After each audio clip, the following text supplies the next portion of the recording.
Hola, buenas tardes. Bienvenidos a una nueva charla de Batista Viajes. Mi nombre es Gonzalo Moreira, uno de los directores de la agencia. Y hoy vamos a dar una charla sobre dos destinos que ya hemos conversado, pero desde un punto de vista diferente. Vamos a hacer hincapié en la parte vitivinícola, tanto de Australia como de Sudáfrica. Aclarando en primer término que no soy un experto ni un sommelier, pero conozco bien ambas regiones, y la idea es un poco mostrarles lo que se hace en estos países con el desarrollo de la industria vitivinícola y al mismo tiempo también saber qué se puede combinar y qué se puede hacer para incluirlo dentro de un posible viaje tanto a Sudáfrica como a Australia. Vamos a comenzar mostrando, un segundito, acá es una degustación que hicimos en este caso en Sudáfrica. Vamos a comenzar con Sudáfrica y después vamos a pasar a Australia. Vamos aquí al mapa de Sudáfrica. Como sabemos, bueno, y como lo dice el nombre, está en el punto más al sur del continente africano. Limita con el Océano Atlántico al sur oeste y al sur y al este con el Océano Índico. Tiene estos dos países, uno de ellos que está directamente todo rodeado por Sudáfrica, que es Lesoto, que se pronuncia Lesotho, que son, aquí la capital es Maseru, es un gran volcán rodeado de montañas, una zona muy linda. Y el otro es Suazilandia, que también acá en Mbabane es la capital, ya en la región del Limpopo, el famoso río que desemboca en el Océano Índico y forma la frontera entre Mozambique, la antigua colonia portuguesa, y Sudáfrica. O sea que al noreste, perdón, así sí bien digo, al noreste tiene límite con Botswana y al norte tiene límites con Botswana y al noroeste con Namibia.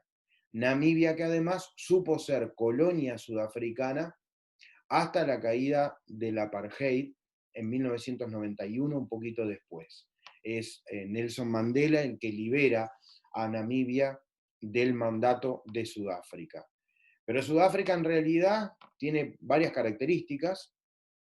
En primera instancia, tanto Sudáfrica como Australia, como Nueva Zelanda, al igual que Chile, Argentina y Uruguay, estamos en un paralelo, más o menos el 33, que se dan las condiciones climáticas para el cultivo de vides. O sea, se dan las condiciones para tener un buen vino.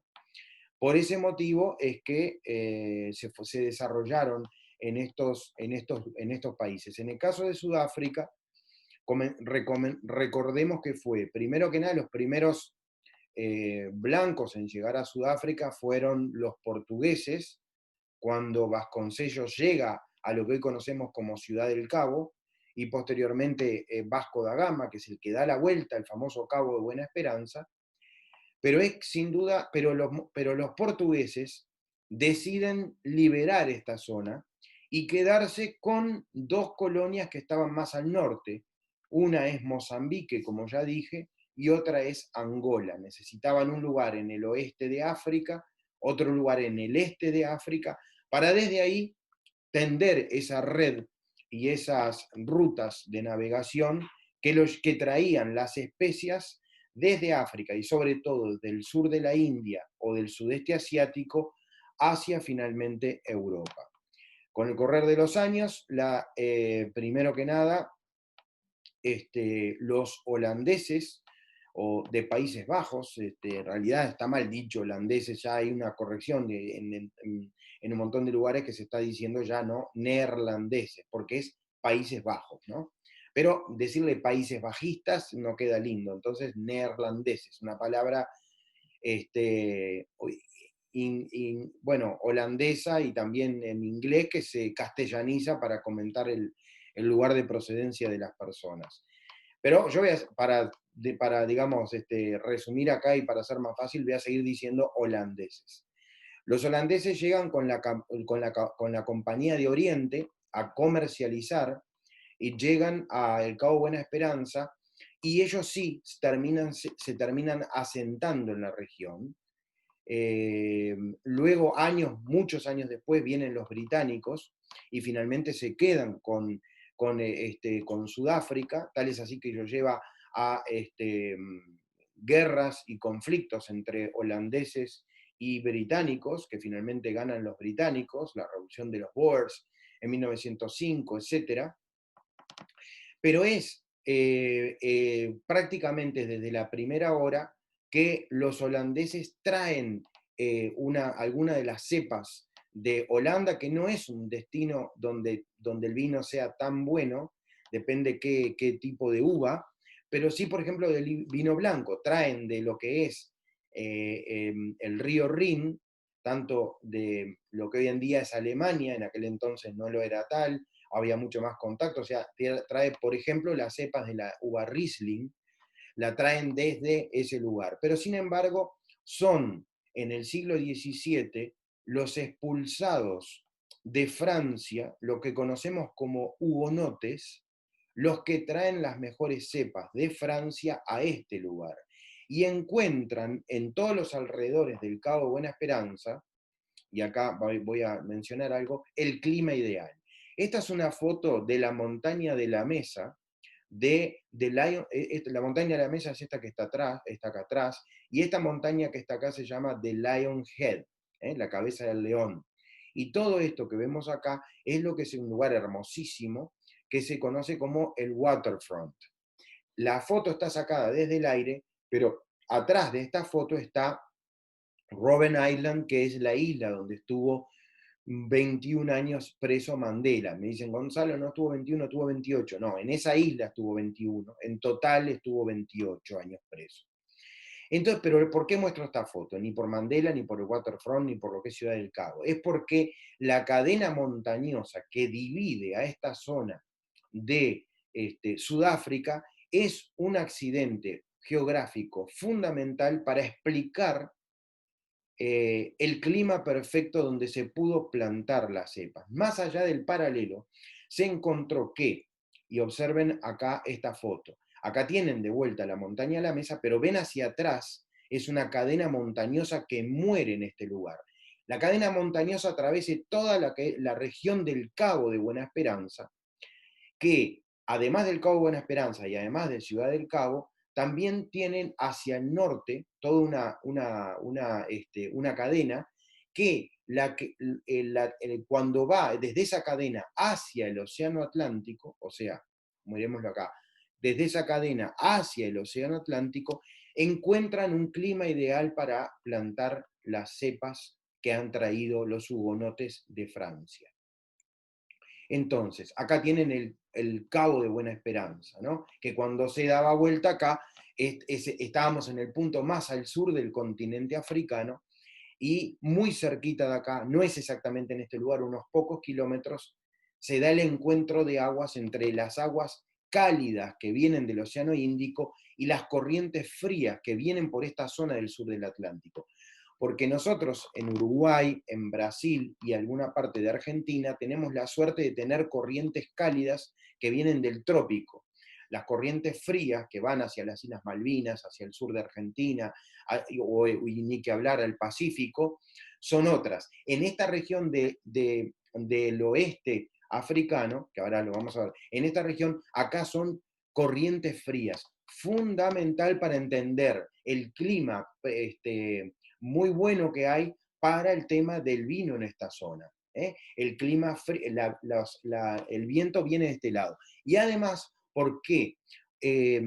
Porque además en esta cadena montañosa separa a una región que es semidesértica, que luego se transforma en un desierto, que es el Little y el Great Karoo. Karoo es K-A-R-O-O. El Great Karoo, si bien tiene acá, en esta zona donde está en verde, un lugar donde se planta un tipo de cepa que es de vino blanco que se produce ahí, los mejores vinos están en todas estas regiones que están en color por acá, que es desde la cadena montañosa hacia el Océano Atlántico. no se deja, que la arena no pasa por ahí, sino que pasa por arriba, no cae y se va al Océano Atlántico. Ese proceso se da mucho más fuerte, más al norte, cuando ya es desierto totalmente, y forma las famosas dunas de Sosuls Bay, las dunas del desierto de Namib, que le dan nombre al país, que son espectaculares. Aquellos que no han visto esto, les recomiendo ver en nuestro canal de YouTube la charla que hice sobre Namibia, Botsuana y las Cataratas Victoria. Por lo tanto, toda esta región se desarrolla en granjas que los hugonotes venían. ¿Quiénes eran los hugonotes? Los hugonotes eran franceses, hay varias teorías, pero yo justo estudié y viví en la ciudad que es el origen de los hugonotes. Los hugonotes son protestantes, o era una manera que en Francia se llamaban a los protestantes, y también en la zona Wallon, o sea, en la zona francesa de Bélgica. Estos hugonotes habían adoptado las reformas que había hecho en Sajonia Lutero. Recordemos de hablar de Sajonia porque Alemania no existía como tal. Sachsen, ¿no? En la ciudad de Dresden y en la ciudad de Leipzig. Bueno, Lutero entonces hace esa reforma que luego la continúa en la Suiza francesa Calvino, que apoya a varias ciudades. Y ahí hay un momento donde los reyes absolutistas son compasivos con los cambios religiosos y dan cierta libertad e incluso le dan grandes bastiones en lugares de la Provence, de Bordeaux, de la Aquitania, le dan lugares importantes a los franceses y la región de los Châteaux de la Loire, por eso Tours, la Tourangerie, le dan, le dan ciertas facilidades con el edicto de Nantes. Eso fue revocado por Luis XIV en el siglo XVII con el edicto de Fontainebleau. Y ese edicto fue muy importante porque es el que le hace que o se tienen que convertir o se tienen que ir. Y es por eso que los hugonotes comienzan a emigrar y se genera una diáspora. Entre ellos vienen a nuestra América también. Muchos dicen que son los que introducen finalmente el Malbec en Argentina y el Tanat en Uruguay. Sin embargo, eso hay diferentes teorías, pero en referencia a Sudáfrica es muy clara la influencia de los hugonotes, que como cuando los reciben en Francia, estos hugonotes, quería decir por qué la palabra hugonote, hugonotes porque eran, los referenciaban los católicos como parte de la obra del diablo, por eso eran protestantes, porque estaban influenciados por el diablo. Y en Tours había una casa que era de un rey que era Hugo, que los había apoyado, un príncipe que los había apoyado. Entonces eran los Hugos de Tours, y Hugo Tours, Hugonot, hugonotes. Y de ahí una de las teorías que surge la palabra hugonote, que se decía en una forma peyorativa totalmente, ¿no? Entonces, cuando vienen a esta zona de Sudáfrica, traen sus cepas, que era una parte de su gran riqueza, su patrimonio, el conocimiento que tenían, y se les dan granjas en estas regiones que se sabía que eran buenas para el plantío, y de esa manera se empieza a desarrollar. Todo esto que estamos viendo en verde, en rojo, en naranja, son distintas regiones donde se dan distintos tipos de vino. Sin embargo, las más importantes están en esta región de acá, que son Franschhoek, Stellenbosch y Parr. Y si yo digo Franschhoek, ustedes pensarán, bueno, es un nombre típico holandés. Sí, el Dutch, que es ¿no? el idioma de Países Bajos, Eck significa esquina, ¿no? Como cuando uno va a Alemania y está el Mosela con el Rin y decimos la Deutsche Eck, la esquina alemana. Bueno, esta era Franschhoek, la esquina francesa. Y ahí se encontraban algunos ríos, y por eso voy a empezar a mostrar algunas fotos de los viñedos de Stellenbosch, de las bodegas, de los tipos de vinos que se hay acá. Y hay una cosa que es interesante, Si bien en Sudáfrica hicieron algunas combinaciones o le cambiaron de nombre a algunas cepas, cuando uno toma un vino sudafricano, cuando uno lo toma y lo ve, o sea, cuando uno lo agarra, ¿no? Y ve y se pone a mirarlo, eh, no quiere decir que sea una cepa originaria, quiere decir, ni en Australia ni en Sudáfrica hay cepas originales, son todas cepas importadas, o sea, pero importadas no de ahora, del siglo XVII, del siglo XVIII. En aquel entonces, los hugonotes jugaban un rol muy importante. ¿Por qué? Porque el vino jugaba un rol importante. Recordemos que las aguas estaban o contaminadas o no se tenía confianza. Y además había enfermedades que en aquel entonces se creía que la ingesta del vino ayudaba a curar dichas enfermedades.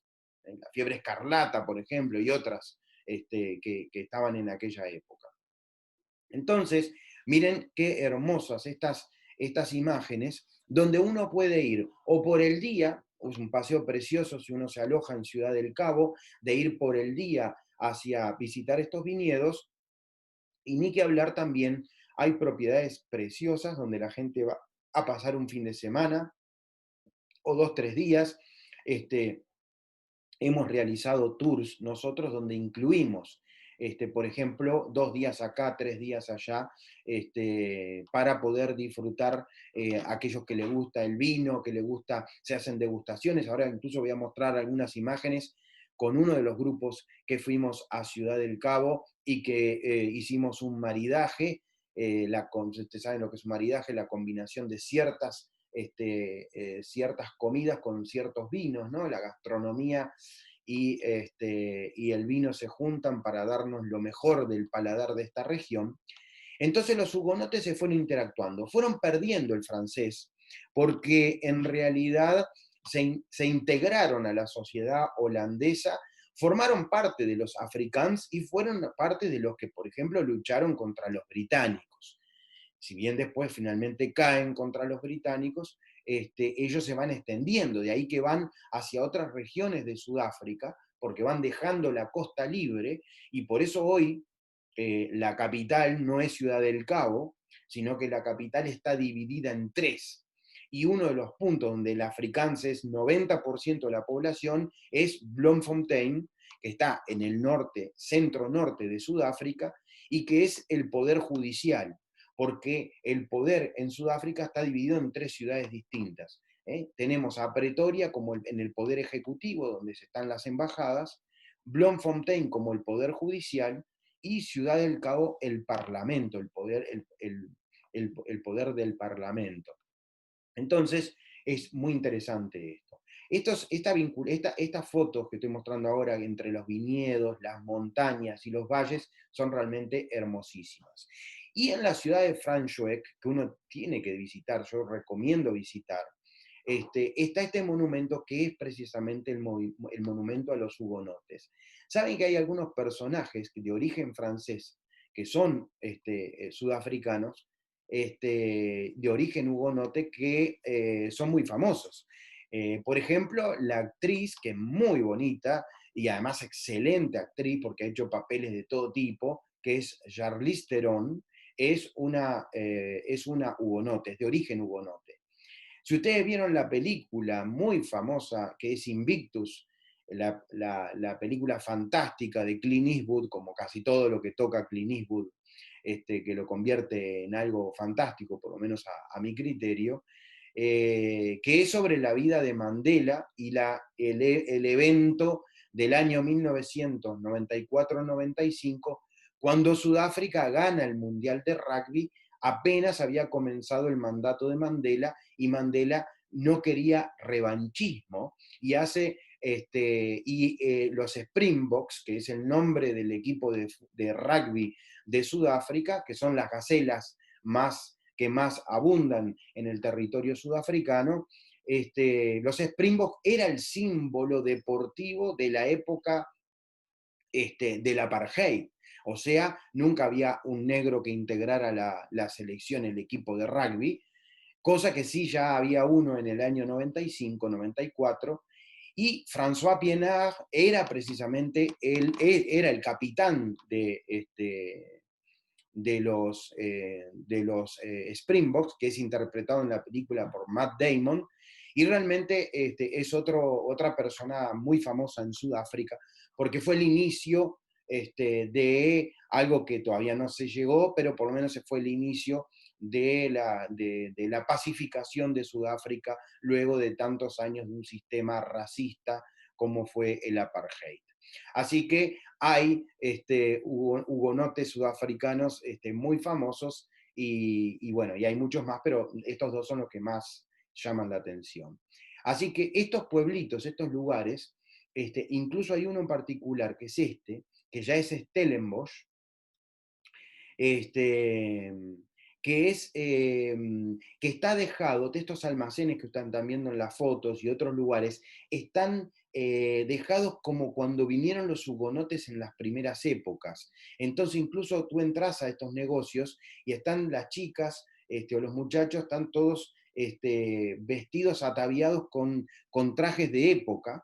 Recordemos, los hugonotes eran muy religiosos, creían en ese protestantismo, en esa reforma que había iniciado Lutero y luego Calvino. Entonces vestían con sus trajes típicos. Bueno, eso lo podemos ver en estos lugares que son muy interesantes. Y acá, con algunos amigos entrañables de Uruguay y de Argentina, en este caso, estamos haciendo un maridaje, donde en una de las bodegas que visitamos, hicimos una degustación de vinos acompañado con queso. Entonces nos iban diciendo qué queso tenía que ser con tal vino. Entonces, ¿qué vinos abundan acá? En el caso de Sudáfrica, el 70% de la producción es de vino blanco. Entonces, y el 30% entonces restante de vino tinto. No tienen producción prácticamente de vino rosado, por ejemplo. Dentro de las cepas que más se utilizan en, en, en Sudáfrica, que coincide con el caso de Australia, en el caso del tinto es el Shiraz. Eh, y en el caso del vino blanco es el Chenin Blanc, que ellos lo denominan de otra manera, como Stell, S-T-E-L. No lo pronuncio en inglés, lo estoy pronunciando en holandés, ¿no? Entonces, pero el Shiraz es la uva que va bien. ¿Por qué? Porque tiene un clima un poco más seco, por ejemplo. Ni el Tanat ni el Malbec irían bien en un clima de estas características, por la influencia del océano, la montaña y posteriormente el semidesierto que está después. Aquellos que entienden explican eso como un lugar ideal para el cultivo del Sauvignon Blanc, para el cultivo del Chenin Blanc, pero también ahora me olvidé la otra, ¿verdad? Sí, también del Riesling, que hoy conté anteriormente que lo habían traído ya directamente los holandeses y no los hugonotes. Y también los hugonotes trajeron el muscato, la moscatel, como nosotros le conocemos, que también se da en estos lugares. O sea que la producción va en ese sentido. Hoy en día, Sudáfrica es el noveno productor de vinos del mundo y han ganado fama internacional en los últimos años. Habían tenido un problema en la década de los 80, que precisamente fue el problema que tuvo Sudáfrica en todo y por lo cual finalmente da el brazo a torcer el gobierno del apartheid, de los blancos del apartheid, que es precisamente durante los 80 Sudáfrica se ve con un bloqueo comercial muy fuerte que hace que se pierdan, por ejemplo, no podían traerse determinados medicamentos, no se podía traer determinada maquinaria, y ese es el verdadero motivo, lamentablemente, y no que aceptaran que era un régimen racista y que ahora iban a intentar devolver el poder a la mayoría, que son la mayoría de raza negra. Eso fue si bien hubo obviamente una influencia grande entre la prisión de Mandela, entre el famoso sacerdote Desmond Tutu, que también vivía, tuve la oportunidad de conocer la casa de él en Soweto, el famoso barrio humilde que tiene más de 1 millón de habitantes en las afueras de Johannesburgo. Este, también es verdad que lo más importante fue este bloqueo económico que hizo que Sudáfrica se fuera realmente muy difícil sostenerse. Entonces, cuando se termina el apartheid en el 91, se producen varios años donde empieza a mejorar muchísimo la industria vitivinícola sudafricana para convertirse ya a partir de los 2000 en algo que estaba bien visto en todas partes del mundo.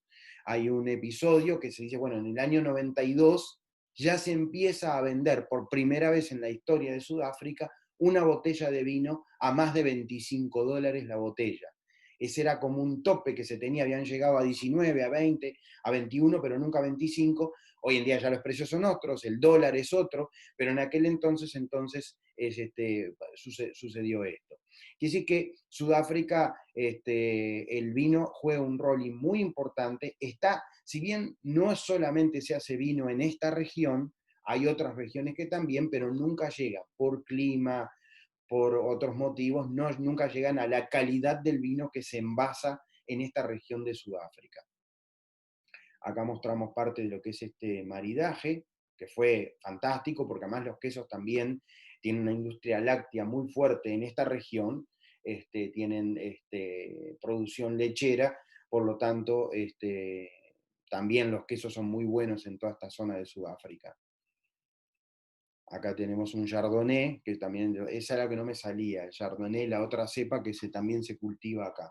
Pero ya le digo, es un 70% de vino blanco, un 30% de vino tinto. Que no sucede esto en Australia, ahora cuando llegue a Australia se los voy a comentar. Acá quiero mostrarle algunas fotos de lugares que son bodegas, pero que se han o convertido en un restaurante o se han convertido directamente en casas, en bodegas boutique, o sea que tienen lugar para alojarse y hay mucha gente que va a dormir. Nosotros hemos organizado para dormir una noche en una de estas bodegas hace un tiempo atrás y realmente es muy agradable, se pasa muy bien. Incluso hubo un día que tuvimos un maridaje, que es el que mostré la foto recién, y después tuvimos un almuerzo con degustación de vinos, además del almuerzo. Imagínense lo bien que dormimos esa noche. Acá estoy mostrando alguna, inclusive típica construcción que uno puede decir, bueno, esto es una casa de campo de las afueras de Ámsterdam o algo por el estilo, o del norte de Alemania o esas regiones, bueno, sí, incluso también lugares de Francia, un estilo del siglo XVII, XVIII, era el estilo que se construían las bodegas en aquel entonces. Esto me pareció simpático porque es otra de las cosas que también, ¿no? El famoso Le Canard, como en Francia, ¿no? El pato, la cantidad de patos que hay, procesión de patos que van de una laguna a la otra.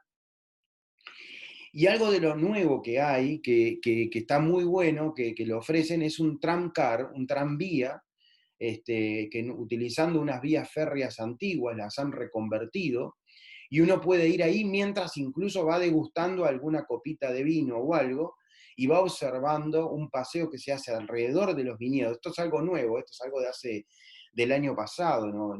Yo incluso nunca lo hice todavía.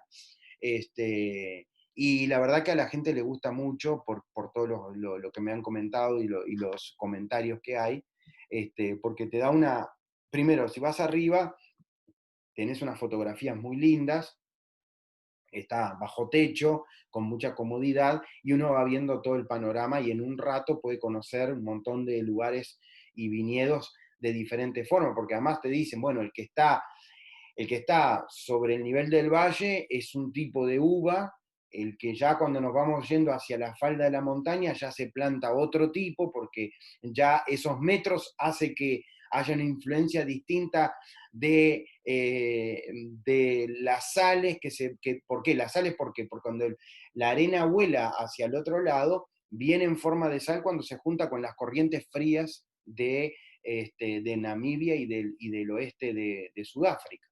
Bueno, todas esas explicaciones que no las conozco, me lo han hecho directamente en el lugar, o mejor dicho, las conozco porque las aprendí directamente en este lugar.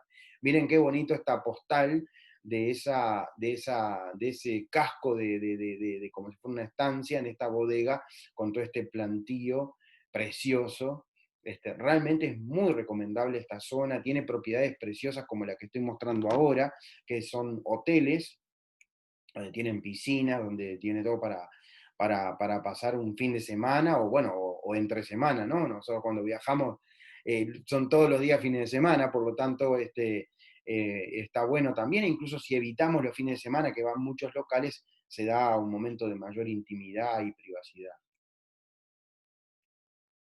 O sea que Sudáfrica realmente es uno, los vinos hoy en día uno puede ir a muchos lugares del mundo, por ejemplo, las compañías aéreas de primer nivel, como pueden ser Emirates, como pueden ser Qatar Airways, como puede ser Singapore Airlines, que además, como saben, ¿no? Las compañías americanas y europeas están en el fondo de la tabla, ¿no? Las compañías Qatar, Emirates, Singapur, Cathay Pacific, etcétera, el servicio es muy superior a cualquier compañía europea y ni que hablar a las americanas. O sea, ya hace muchos años que los premios en todas las categorías, primera clase, business class o economy class, en todas las categorías ganan las compañías digamos, de Medio Oriente o de Oriente. Por ejemplo, los últimos 3 años, la mejor business es la de Qatar Airways, la mejor primera clase es la de Emirates, la mejor clase turista también es la de Emirates, se pelean con Qatar, o sea que están ahí entre ellas. South African también es una muy buena compañía aérea. ¿A qué voy con esto? Todas esas compañías aéreas suelen ofrecer ya no tanto vinos o franceses, etc., ofrecen vino australiano, vino californiano, vino sudafricano, también por supuesto ofrecen vino francés, vino español, un Chianti italiano, etcétera, pero les digo porque es algo interesante de conocer. Y con eso ya nos vamos a lo que es Australia. Acá vemos el mapa de Australia. Recordemos que Australia es un continente, lo tomamos prácticamente como un continente porque le agregamos el archipiélago de Nueva Zelanda y otros archipiélagos que son grandes, pero de pequeño territorio, como las Islas Fiji, las Nueva Caledonia, como las Islas Salomón, como Nauru, como Tonga, y formamos lo que es Oceanía, después Polinesia Francesa y también Papúa Nueva Guinea, esa isla que está dividida en dos, una parte es un país independiente con capital en Port Moresby y otra parte es parte de Indonesia, el país de mayor cantidad de islas en el mundo con más de 13.900.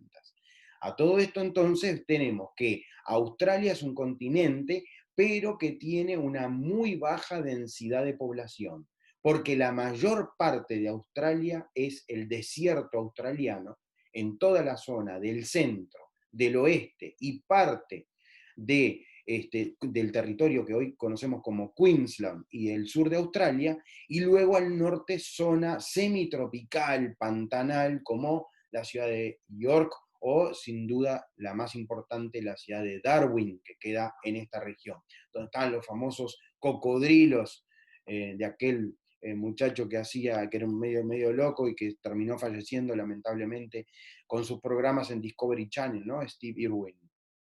La cuestión es que Australia, como saben, fue colonizado por los británicos luego de que se ayudaran con las cartas de navegación que habían hecho los portugueses en toda esta zona y comenzaron con su primer colonia en Nueva Gales, lo que hoy en día es Nueva Gales del Sur, en la bahía de Sydney. Y luego en la bahía donde se encuentra Melbourne, donde el Yarra, el río, desemboca y tira sus aguas ahí en la región de Victoria.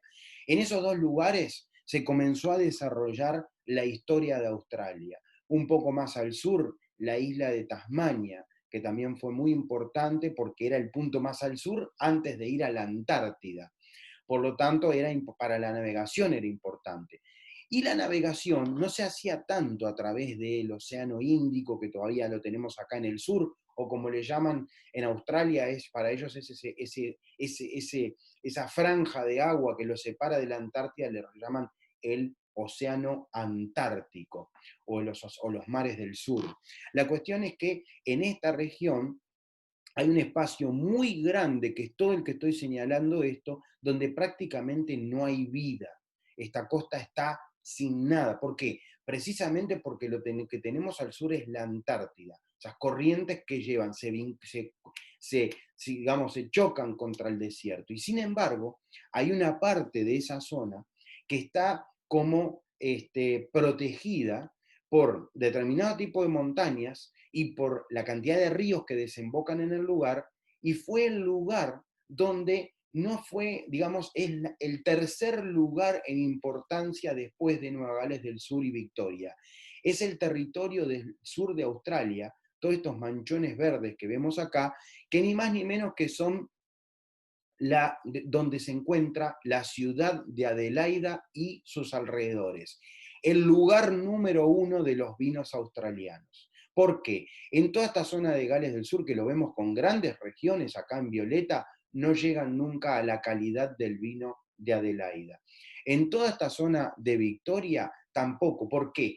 Porque es más húmedo, se pasa de húmedo, y para el tipo de cepa que ellos tienen, donde también predomina el Shiraz, en el caso del vino tinto, y además hay más vino tinto que vino blanco, no como el caso de Sudáfrica, es mejor para Adelaida. Y ni que hablar, acá hay otro vino que se está haciendo, que tuvo buen recaudo, pero nunca llega a un excelente nivel, de acuerdo a todos los sommeliers y a los entendidos, que es en la región de Perth. Que saben, Perth es la ciudad más inhóspita del planeta. A veces decimos, bueno, la isla Tristán de Acuña, claro, pero esa es una isla que hay 15 personas, que pertenece al Reino Unido y está en el medio del Océano Atlántico en este caso. Bueno, yo estoy hablando de una ciudad que está perdida en el mundo, porque ellos, una persona de Perth, cuando quiere ir a algún lado, lo que tiene Perth, digamos, al oeste, a la izquierda del mapa, es 5.000 kilómetros de Océano Índico hasta llegar a África.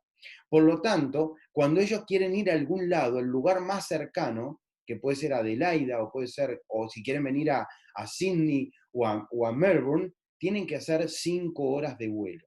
Y acá en el norte, salvo unos pequeños lugares que son Broome y otros lugares que tienen petróleo y algo de costa, de playa, pero que no tienen grandes atractivos, y acá Darwin también tienen que volar 4 o 5 horas. Y entonces se le considera como uno de los lugares más alejados del planeta, donde tú para ir al lugar más cercano mínimo tenés que volar 5 horas. Volar 5 horas. Entonces, se fue desarrollando el tema del vino. Acá el vino no lo trajeron otros, acá el vino lo trajeron gente que realmente no hacen buen vino. Sin embargo, obviamente trajeron de distintos lugares, incluso se dice que vienen de las cepas de los hugonotes sudafricanos. ¿Por qué? Porque obviamente el que introduce los vinos acá son los británicos. Y los británicos se van poniendo en esta región. Sin embargo, Australia tuvo un crecimiento enorme. Ustedes saben que Australia, y si bien hay mucha migración, muchos emigrantes de todas partes del mundo, incluso de Argentina, Uruguay y Chile, hay una colonia muy importante, y esas colonias que están generalmente en Melbourne o en Sydney, se fueron en la década del 70, lo que se llama la emigración económica. Entonces, pero años antes, después de la Segunda Guerra Mundial, en la década del 50 y del 60, los grandes problemas demográficos que tenía Australia, que estamos teniendo, por ejemplo, nosotros aquí en Uruguay, con una población envejecida, que por cosas positivas, pero al mismo tiempo, las nuevas generaciones que tienen o pocos hijos, y vamos a tener un problema, no dentro de tantos años, con todo, por ejemplo, todo el tema de la previsión social, el tema del retiro, la jubilación. Entonces Australia en el 50 y en el 60 hizo unos incentivos muy fuertes y vinieron de muchos lugares. Entre ellos vinieron italianos. Les digo por qué. Porque entre los franceses y los italianos hicieron si bien ya había vino en Australia por parte de los británicos, hay que reconocer que son los italianos y los franceses los que levantaron la industria vitivinícola en Australia a partir de la década del 70 y del 80, cuando ya estaban establecidos, y hoy en día gozan de muy buena salud. Vamos a mostrarle la región del sur de Australia, que son los mejores vinos, como les contaba, y acá empiezan a ver la parte donde está, siempre cuando está ahí algo arrugado en un mapa es porque hay montaña. Y lo segundo es que miren todas esas entradas de agua e incluso esta isla que es muy famosa porque fue un punto equidistante y desde acá salieron tratando de conquistar los británicos, que le ponen Kangaroo, o sea, canguro, la famosa isla Canguro, que muchos dicen el origen, no, Kangaroo en el idioma aborigen, les voy a contar una anécdota. En el idioma aborigen, los aborígenes australianos no son polinésicos. El aborigen australiano, ustedes lo conocerán, piel bien negra, como el negro de África, pero si bien labios gruesos, la morfología completamente distinto y una cabellera con mucho rulo, mucha mota, cabezas generalmente grandes. El aborigen australiano es melanésico, no es polinésico. Los maoríes que están en Nueva Zelanda, en el norte, sí son polinésicos, porque la Polinesia, que no es solamente Tahití, como creemos nosotros, o Bora Bora y Papete, lugares hermosísimos de la Polinesia francesa, a la Polinesia es mucho más grande. Es más, si será grande, que cuando ustedes visitan Hawái, los hawaianos son polinésicos, porque Hawái geográficamente pertenece a Oceanía, no a América. Y en el caso de las islas de Pascua también son polinésicos y pertenecen y pertenecen a Oceanía, a pesar de estar a miles de kilómetros y que políticamente y administrativamente la isla pertenece a Chile. Por lo tanto, los aborígenes australianos se dan en Papúa Nueva Guinea, los aborígenes se dan, los melanésicos es Papúa Nueva Guinea, Fiji, Tonga, Nauru y Australia. Por un método de la Australia lo más importante por el desarrollo que tiene, ¿no?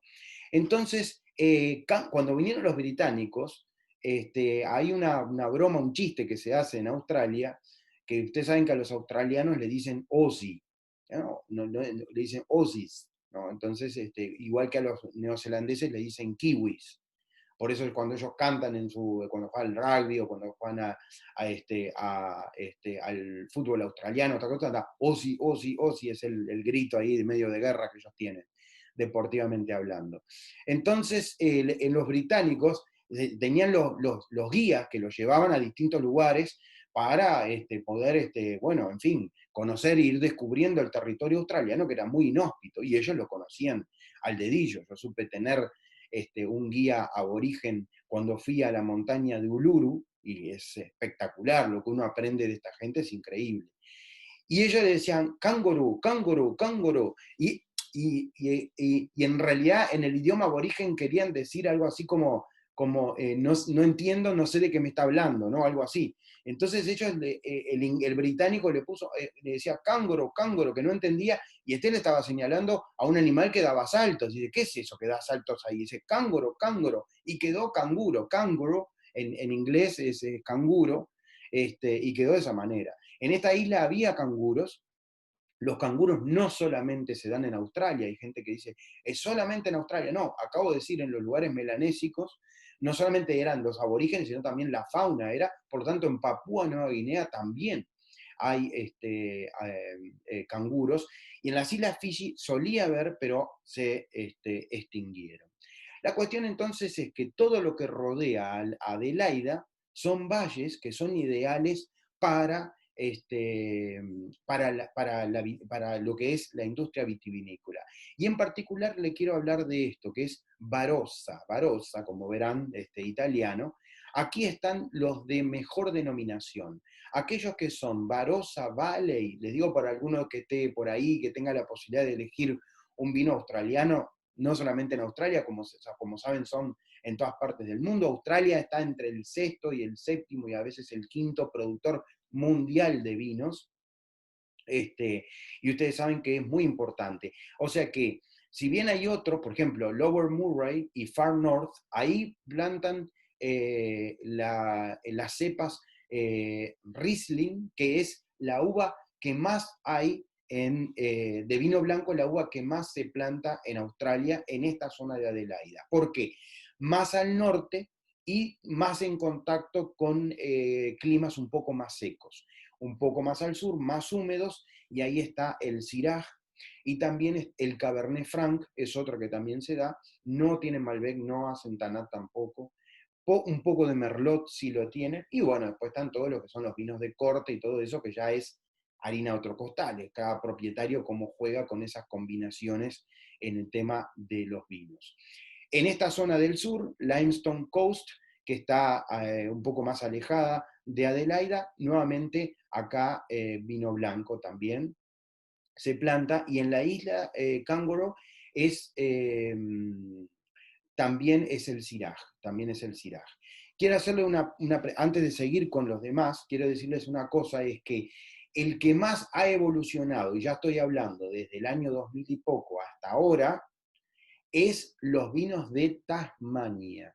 Tasmania es una isla al sur que le da nombre al mar que divide o que une, separa o une, ¿no?, a Nueva Zelanda con Australia, el mar de Tasmania. Porque Tasmania era un comandante de una flota era, holandés, Tasman, que había también navegado por esta zona. Recordemos que Indonesia, al norte de Australia, fue la principal colonia de Países Bajos en el mundo, y la verdad que ha ganado premios internacionales y se ha posicionado a un nivel casi a la par de Adelaida, ¿no? Si bien acá hay mayor cantidad de producción, diversidad de cepas, Tasmania cada vez está haciendo más e importa muchísimo directamente al mercado japonés, que paga muy bien. Por lo tanto, Tasmania tiene, y como saben, Australia tiene un acuerdo de libre comercio con Japón. Por lo tanto, al bajar todos esos aranceles, entra al mercado japonés con sus carnes, con sus carnes vacunas, ovinas, y por supuesto también con los vinos. Vamos entonces a mostrar algunas imágenes, por ejemplo, del Valle Barossa, que tenemos aquí en este lugar, todo bien perfectito, ¿no? Ahí ya tenemos la influencia británica, por más que el desarrollo, pero son, si vos bien fue fundado por italianos que traían con todo, pero bueno, ahí tenemos todo. Miren qué bonita imagen con ese cielo y ese sol que le da una luminosidad a la fotografía fantástica. Eh, Esto acá, lo que vemos al fondo es quizás una que se llama Penfolds, es la primer bodega que se puso en Adelaida. No es la más linda porque se dejó, porque es patrimonio cultural de Australia, debido a haber sido el primer desarrollador del vino australiano. Miren estas fotos, miren los embalses, el verde que hay en este lugar, y ahí se darán cuenta por qué es un clima tan particular, ¿no? Porque además tiene inviernos que son frescos y lluviosos, al igual que los nuestros, y tiene veranos cálidos, pero no tan cálidos, no tan fuertes como en otro lugar. Entonces hay distintos tipos de cepas que se acoplan perfecto, y lo que decía, más o menos está en una misma latitud que Melbourne, y Melbourne está igual, por ejemplo, que Santiago de Chile, Buenos Aires, Montevideo, más o menos. O sea que ahí tienen una idea del paralelo que estamos hablando, que es 33 grados de latitud sur. Acá voy a mostrar el tema de las vides, de las uvas. Acá tenemos un Shiraz, que como decía es la mayor producción que tiene Australia. ¿Qué pasa? El Shiraz, yo por ejemplo voy a Argentina, siempre, o acá mismo me gusta el Malbec. Yo soy, por más que acá está el Tanat también, en Uruguay está muy bueno, yo soy malbeciano. A mí me gusta, la que más me gusta es el Malbec. Pero debo reconocer que he probado Cabernet Francs espectaculares, que he probado, bueno, la Riesling en Alemania he probado de primer nivel ahí en el Rin, o Riesling, ¿no? Ya es un vino blanco que se da en esas zonas más al norte, más áridas, o incluso también el Riesling se puede dar en el oeste. Y el Semillon se da muy bien en esta región de Perth, que dije al principio que les contaba que era un lugar muy alejado de todo, ¿no? Chardonnay, otra de las uvas más importantes. Y acá les empiezo a mostrar algunas de las bodegas antiguas que incluso algunas de ellas se han convertido en hoteles, boutiques, donde uno puede tener la experiencia o de pasar el día, al igual que en Sudáfrica, si uno va a Adelaida. Adelaida es un lugar que no es tan visitado en Australia y es un error.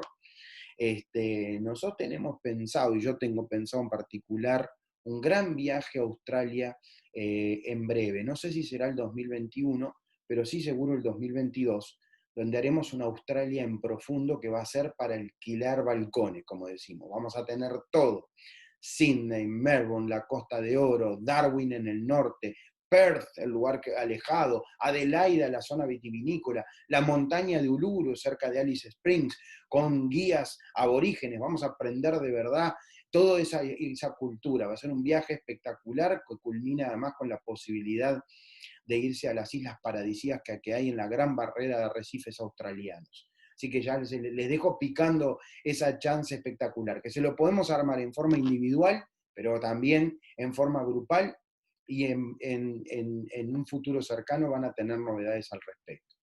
Y si vamos a Adelaida, vamos a alojarnos en alguna bodega para degustar, para pasar el rato, para disfrutar el ambiente y lo que es ese paisaje espectacular. Acá tenemos otra que es la Wolf Blass, otra bodega importante, acá otra imagen de la misma. Mezclan ese modernismo y todo, ahí se hacen hasta congresos en estos lugares. Este es un estilo diferente, un poco más antiguo, San Hallett. Peter Lehmann, otro de los primeros en venir, acá también, si bien parece un claro apellido alemán, en realidad, y el nombre es totalmente alemán, en realidad era una familia de alemanes que pero hace mucho que vivían en Inglaterra. Y con eso culminamos lo que es la charla de hoy, que es sobre los vinos de Sudáfrica, los vinos de Australia, combinado con los lugares hermosos que se pueden visitar. Y espero que todos pasen bien, hay que cuidarse, estamos cerca del final. Un beso grande para todos, chau chau.